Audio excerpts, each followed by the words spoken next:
اسلم صاحب یہ بتائیے گا کہ مولانا صاحب کا اس وقت اپوزیشن کے اندر اس کو متحد کرنے میں کہاں کس حد تک کردار ہے، اور اگر متحد نہیں ہے اپوزیشن تو آپ یہ 24 تاریخ والا جو ایک کال آئی ہے اور اس کو کہا جا رہا ہے کہ بانی کی طرف سے آئی اور فائنل کال ہے، اس کو کیسے دیکھتے ہیں آپ؟ کیونکہ کل کامران مرتضیٰ صاحب نے تو کیٹیگوریکلی کہہ دیا تھا کہ ہم رینٹ کراؤڈ نہیں ہیں، اور ہمارے تو آپس میں بھی اختلافات کے پی کے میں جو دھاندلی ہوئی ہے اس کے حساب سے موجود ہیں۔ بہت شکریہ آپ کا۔ اصل میں بات یہ ہے کہ ہمارے اور پی ٹی آئی کے درمیان میں جو ایک کمیٹی بھی بنی تھی، پھر مذاکرات بھی ہوئے، پھر ہم نے اس حد تک طے کر لیا تھا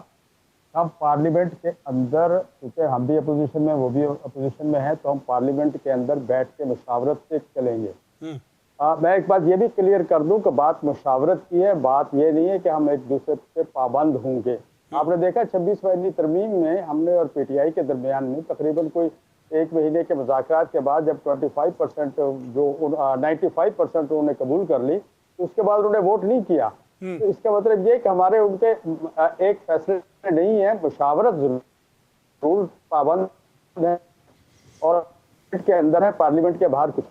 پہلی بات تو یہ۔ دوسری بات یہ کہ جو 24 تاریخ کی کال ہے انہوں نے دی ہے، ان کی پارٹی کی طرف سے کال آئی ہے، آج تک اسٹل ٹوڈے ابھی تک اس وقت تک میرے پاس کوئی ان کا رابطہ کسی بھی سطح پہ نہیں ہے۔ پہلی بات تو یہ ہے۔ دوسری بات یہ ہے کہ انہوں نے ایسے اسلم صاحب ان کا رابطہ آپس میں نہیں ہے تو آپ سے کیا کریں گے؟ جی وہ میں اصل میں بات کرنا چاہ رہا تھا کہ وہ ان کو اس وقت چونکہ ایک پارٹی ہے، اپوزیشن کی پارٹی ہے، اور اپوزیشن میں آپ کو پتا ہے کہ یہ چیزیں جو ہیں اس کو رائٹ ہوتا ہے، آئین نے رائٹ دیا ہے، تو لیکن یہ کہ وہ اپنا جمہوری حق بھی استعمال کریں، احتجاج بھی کریں، حکومت بھی ان کو مواقع مہیا کرے، سیکورٹی بھی دے، لیکن ایسا نظر آنا چاہیے کہ جمہوری حق استعمال ہو رہا ہے، ایک صوبہ حملہ نہیں کر رہا دوسرے۔ سر 9 مئی کو کیوں بھولتے ہیں آپ اسلم صاحب؟ ابھی فوٹیج بھی کل دکھائے گی ثبوت کے طور پہ۔ کفن باندھنے کا مطلب کیا ہے کہ کفن باندھ کیا ہو؟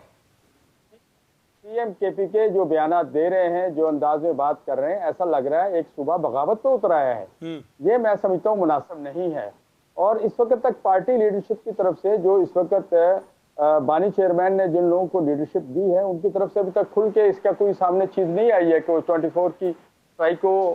کس حد تک کرنا احتجاج کو کس حد تک آگے لے جانا چاہتے ہیں۔ تو میں پھر آپ سے عرض کروں گا کہ چونکہ ہم سے ابھی تک رابطہ ہے، دوسرا جب یہ ایسی تحریکیں چلتی ہیں، ہم نے بھی چلائی ہیں، تو اس کے ایجنڈے طے ہوتے ہیں، یہ پتہ کرنا پڑتا ہے کہ بھائی اس کے مقاصد کیا ہیں، تو بہت سی چیزیں طے کی جاتی ہیں، پھر یہ ہوتا ہے کہ پہلے سے ڈیٹ بھی طے کی جاتی ہے، شیڈول بھی بنائے جاتے ہیں۔ یہاں تو بالکل یک طرفہ انہوں نے اعلان کیا ہے، میرا خیال ان کی پارٹی کا اپنا اعلان ہے اور پارٹی تک رہنا چاہیے، محدود رہنا چاہیے۔ بہرحال میں پھر ایک ریکویسٹ کروں گا، ان سے بھی کروں گا، حکومت سے بھی کروں گا، تحمل اور بردباری سے اس مرحلے کو گزرنا چاہیے، پاکستانی قوم کا کوئی نقصان نہیں ہونا چاہیے۔ اگر مولانا صاحب کو اس میں ایز اے میڈیٹر کے طور پہ لایا جائے گا یا ان سے کہا جائے گا تو کیا مولانا صاحب تیار ہوں گے اس میں میڈیشن کرانے کے لیے؟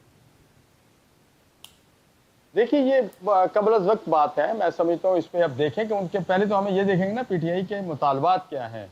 اور پھر ہم آپ کو اس میں میڈیشن کا کریکٹر ادا کر سکتے ہیں یا نہیں کر سکتے۔ پچھلی دفعہ آپ کو یاد ہوگا جب سمٹ تھا تو پھر ہم نے اس وقت ریکویسٹ دونوں فریقوں سے کی تھی، اور پی ٹی آئی نے بھی ہماری بات مانی تھی اور اس کو انہوں نے پوسٹ پون کر دیا تھا، اور میں سمجھتا ہوں کہ وہ اچھا ایک تاثر گیا تھا۔ بہرحال میں پھر وہی کہہ رہا ہوں کہ میں اپنی طرف سے اپنی جماعت کی طرف سے یہی درخواست کروں گا کہ ایسا کوئی قدم نہ اٹھایا جائے جس سے ملک جمہوریت سے بھی دور ہو جائے اور ملک کے حالات بھی خراب ہو۔ ہم انتہائی ایک حساس وقت ہم پہ گزر رہا ہے، معاشی طور پر امن و امان کے حوالے سے آپ کے سامنے اس وقت جو کے پی کے کی صورتحال ہے آپ کے سامنے کوئی چھپی ہوئی نہیں ہے۔ تو یہ ساری صورتحال کو اگر دیکھا جائے تو میں سمجھتا ہوں بڑے تحمل اور بردباری سے کام لینا چاہیے۔ غوری صاحب آپ اس ایلیمنٹ کو، اس اینگل کو کیسے دیکھتے ہیں کہ کیا علی امین گنڈاپور کی وجہ سے بھی کچھ اختلافات یا دوریاں ہوتی ہیں؟ دیکھیے اجمل وزیر صاحب بالکل درست فرما رہے ہیں، علی امین صاحب تو شاید اس قسم کے ایجنڈے پہ چل رہے ہیں کہ وہ چاہتے نہیں ہیں کہ پی ٹی آئی اور جے یو آئی قریب آ سکے، اور یہ جو کفیل نظامی والا کیس ہوا ہے اور 8 مہینے پہلے کہیں جی میرے پمفلٹ پھاڑے تھے، اس پہ میئر جو ہے اس کا چھوٹا بھائی ہے وہ اس کے خلاف ڈائریکٹ ایف آئی آر خود کٹوا رہا ہے، تو اس کا مطلب یہی ہے کہ جے یو آئی اور پی ٹی آئی کے درمیان فاصلے بڑھیں۔ اور حامد رضا صاحب والا بھی مسئلہ ہے، سنی اتحاد کونسل والا، آپ کو یاد ہوگا، وہ بھی ایک ایلیمنٹ ہے۔ نہیں وہ تو وہ آتے رہے میٹنگوں میں، وہ ساتھ چلتے رہے ہیں، انہوں نے بلکہ ایک دو دفعہ ایکسکیوز بھی کیا ہے، ٹی وی چینلوں پہ ایکسکیوز کیا ہے کہ میں مولا صاحب سے قریب آنے کے بعد مجھے ان کی شخصیت کا اندازہ ہوا۔ اچھا، لیکن یہ اس وقت صورتحال جو انہوں نے نامزد کی ہوئی یہ ٹیم ہم سے گفتگو کرنے کے لیے، مذاکرات کرنے کے لیے، وہ ٹیم ان کی سینئر ترین ٹیم ہے، مثلا گوہر صاحب ہیں، مثلا جناب سلمان اکمل راجہ صاحب ہیں، مثلا دونوں پارلیمنٹ کے دونوں ایوانوں کے اسد کیسر ہیں، اختلاف کے قائدین اسد کیسر ہیں، تو یہ سینئر ترین لوگ ہیں اور وہ ہمارے اب بھی رابطے میں، ایسی بات نہیں ہے.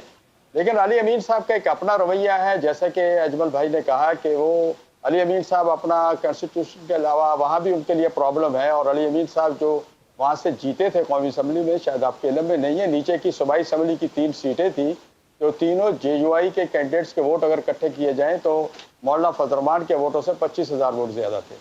تو وہ اسی سیٹ پہ، یعنی کہ قومی اسمبلی میں ان کے کم تھے اور صوبائی میں ہمارے زیادہ تھے. تو یہ جو کچھ ہوا یہ ایک چیز تو ہے، لیکن اصل میں بات وہی میں پھر عرض کروں گا کہ سیاسی جماعتیں احتجاج بھی ہم نے کی ہے، ہم نے خود آپ کے سامنے آزادی مارچ کیا، کراچی سے گئے، اسلام آباد میں 15 دن بیٹھے رہے. تو یہ ایک ہمارا جمہوری حق تھا، ہم نے وہ حق ادا کیا، لیکن یہ نہیں کیا کہ ہم فلاں صوبے پہ چڑھائی کریں. اب سرکاری وسائل کو لے کے کسی صوبے پہ چڑھائی کرنا میں سمجھتا ہوں یہ مناسب طریقہ ہے. اگر آج ہم نے اس کی ابتدا کر دی تو کل کو کوئی دوسرا صوبہ بھی یہ کام کر سکتا ہے. بہت تو پھر ملک کہاں جائے گا؟ ٹھیک ہے، سیکورٹی کہاں جائے گی؟ بہت اس پہ ذرا ہمیں سوچنا ہوگا.